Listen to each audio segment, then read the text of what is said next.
enter your consciousness. If you allow voices of disempowerment to constantly enter your consciousness, then you will eventually become a victim. If you allow voices of empowerment, then you will eventually become a victor.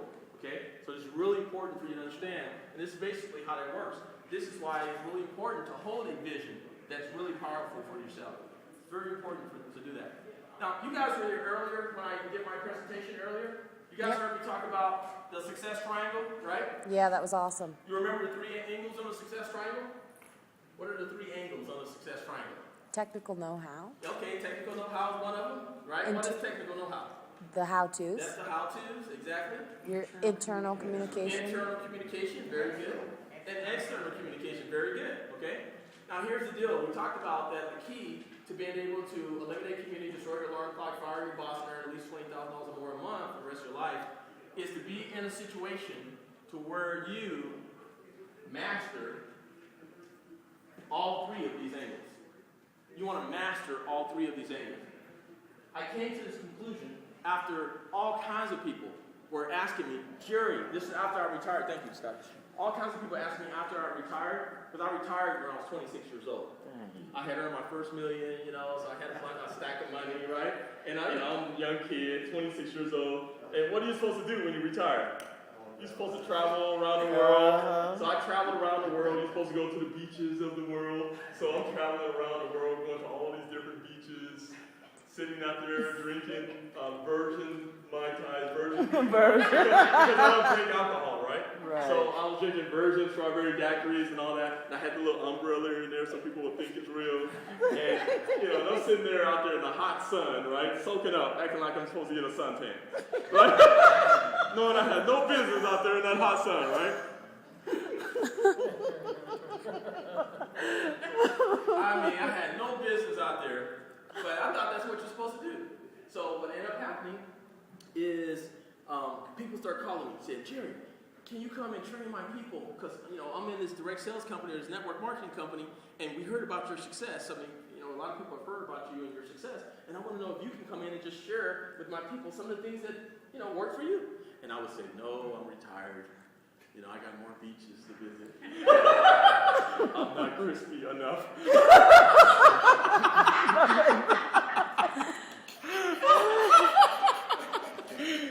And so they kept calling. And one company must have called, this guy must have called about, he called about, oh my goodness, a dozen times. And one of the last times he called, he started crying on the phone because he wanted me. I always said, no. And he started crying on the phone. This guy, grown man, crying on the phone because he wanted me to come and train his people. I'm like, dude. And then he said, and the crying part didn't get me. Here's what got me. He said, I talked to my board, the board of directors, and I don't want to insult you, but if you can come in and do some training, I've already approved $30,000 for you to come and do this training. And I said, wait a minute, can you say that again? Because I didn't know, he never said anything about paying. So I didn't know he was talking about paying. I'm like, and he said he's going to pay me $30,000 if I come and do like a 2 days training or something. It's different. And I'm like, hold on, let me check my schedule again. And I checked my schedule for about 2 seconds. And I said, yeah, I'm available. And I went and did that training. You know what? I found out it was awesome. I was like, man, people really got value. They were loving it. And they like, this was it. And I had one lady in that seminar. I'll never forget this. This was back in 1996, by the way, when this happened. The lady was in the seminar. She was from Sweden. She flew all the way from Sweden to come to that training. She had just got divorced. She had 3 kids. Didn't know nothing about network marketing. She had 30 people on her team. That means maybe 3 that might be serious. Right? 3, 4, 5, right? And she came up to me, she had the nerve to come to me after the seminar and said, can you come to Sweden and do a training for my team? Now, so far, that's okay. But the second thing is where she had the nerve. She said, I don't have no money to pay you. I can't even pay for your flight. I can't pay for your hotel. I want you to pay for it all yourself. Something not sounding right, huh? Hello. I said, can you repeat that? And she repeated it. And so what ended up happening, I'm really condensing the story. It's not exactly like this, but about 3 or 4 months later, after a few conversations on the phone, she did everything that I had her do. And within 6 months, I was there doing the training on my own nickel, my later, she had over 10,000 people in the organization. I kept coming back every 2 to 3 months to work with her group. After 18 months, she started earning a lot of money, and she started paying me a lot of money. Wow. But she's a multimillionaire now. I mean, that's powerful, is what I want you to know. And so what I'm saying is that to be able to impact a person's life like that is just absolutely amazing. That's the best payment for me now. So the best payment for me now in doing what I do is actually being able to really make a difference in people's lives, and that's really, really powerful. So all I'm saying is if you take a look at this, what I was talking about earlier, the technical know-how, I want you to think about this. Most people, they want to go where first?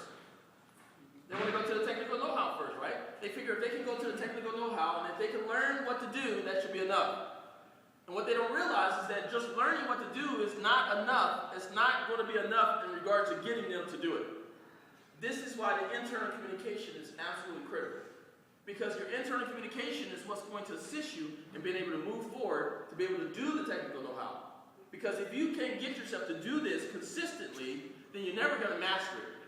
Because remember, mastery takes time, energy, frustration, and change. You're never going to master it if you don't put the proper time, if you don't practice enough, if you don't actually engage in activities, you're not going to master it.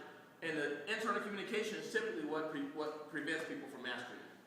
So now you're wondering, what does the external communication have to do with it all? Well, external communication has to do with how you communicate with who?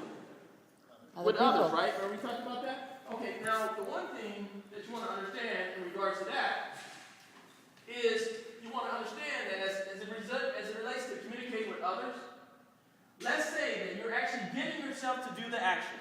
So let's say you're actually engaging in the action, you're actually getting yourself to do it, or your people are doing it or whatever. How many of you realize that most people get started in direct sales and networking on a part-time or full-time basis? Part-time. Part-time. So we're talking 7 to 10 hours a week, 10 to 15 hours a week, whatever it is, right?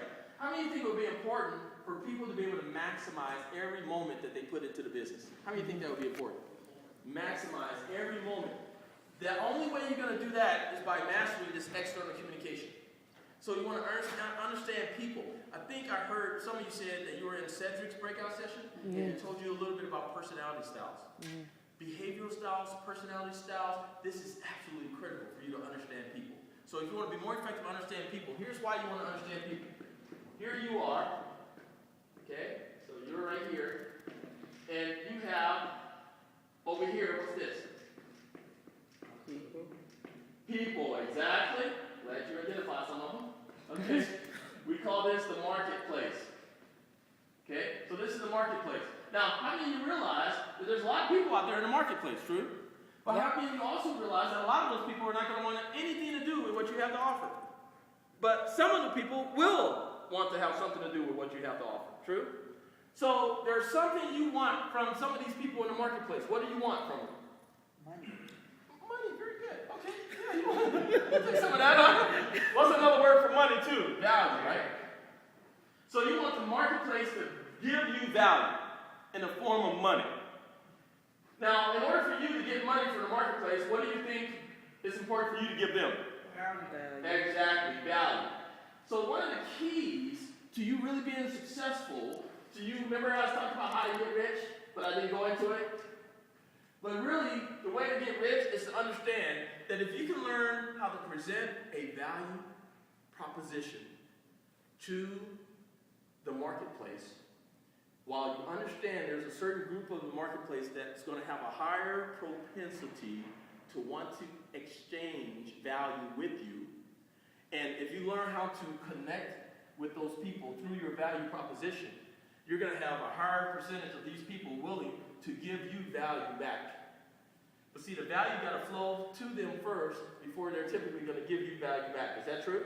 Yep. Or at least the proposition of the value has to flow to them first in order for them to give you the value back. So in order for you to be the most effective you can with these people, as you're interacting with them, you want to do everything you know you can by learning about human nature. You want to learn everything you can about behavioral styles, everything you can in general about people. The more you can learn about people, the better. For example, if you want to be a leader, and you're going to be successful in this business as a leader, it's going to really require you to, really understand people and learn how to be impactful with them, learn how to coach them, learn how to guide them through the process. This is all some of the things that leaders do. Is that true? Yes. And so if you really want to learn how to be an effective leader, you're going to want to learn some basic and some powerful leadership skills. And one of the leadership skills, one of the biggest reasons why people say that they don't feel like they can be an effective leader is because they themselves don't think that people should be following them. And what I want you to understand is the reason why they don't think that is they think, well, I haven't created all these results in my life. I wasn't very successful in my life. So why am I going to expect all these people to be following me? Here's what I want you to understand. To a lot of people, you are like a wizard. So people that get started with you in your business, you are like a wizard to those people. In other words, you have in your hands the ability to make sure that they're able to guide through a process to produce the results that they're seeking. And how many of you seen The Wizard of Oz? Did you guys see that movie? You saw Wizard of Oz? Okay, what's The Wizard of Oz? What are some of these main characters? What were they looking for? A heart. Okay, the heart, the Tin Man was looking for a heart, right? Okay, who else? Brain. Scarecrow was looking for a brain. Lion looking for courage. The lion was looking for courage. And who else do we have? Dorothy wanted to go home. Dorothy just wanted to go home, right? Exactly. And so what did they say? They said, you know what? You can have all this that you want. All you have to do is go to The Wizard of go Oz. see the Wizard of Oz in Emerald City. Well, how do we get there?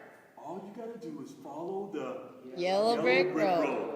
If you follow the yellow brick road, you're going to end up in Emerald City, and this Wizard of Oz is going to be able to grant you all the things that you want. Man, it's great. And so guess what? I'm off to see the wizard. Right? They went off to see the wizard. Now, was it an easy journey? No. Did they have a lot of challenges? Yes. Were there a lot of things that were trying to prevent them from getting to that Emerald City? Mm-hmm. But did they keep persisting? Mm-hmm. Did they eventually make it? Mm-hmm. And when they got to the Emerald City, and they got a chance to see, talk to the Wizard of Oz who was behind this curtain, the Wizard of Oz said, what do you want? I'm paraphrasing. What do you want? I want some brains. I have now granted you brains. All of a sudden, the Scarecrow was like brilliant. All of a sudden, right? I mean, just brilliant all of a sudden. What about you? I want a heart. I have now granted you a heart. And you can literally hear the heart beating all of a sudden, right? What do you want? And so all I want you to understand is that this wizard granted him all this stuff. Dorothy wanted to get home. Go home. Well, I see you got some nice slippers there. Just go ahead and clap them 3 times or whatever, and you're going to be able to go home. They all did that. They all got what they wanted. True? Later, they found out that the wizard was a hoax. This guy was a fake. This guy really didn't have any power to give anyone anything. But just because they believed that he had the power, that belief that they had is what allowed them to get what they wanted. Now think about this for a second. They could have went all the way to the Wizard of Oz, and the wizard could say, what are you doing here? Well, I want all this stuff. Who told you I'm going to be able to give it to you? I can't give you none of that. I can't help you. And they could have actually been deflated, right?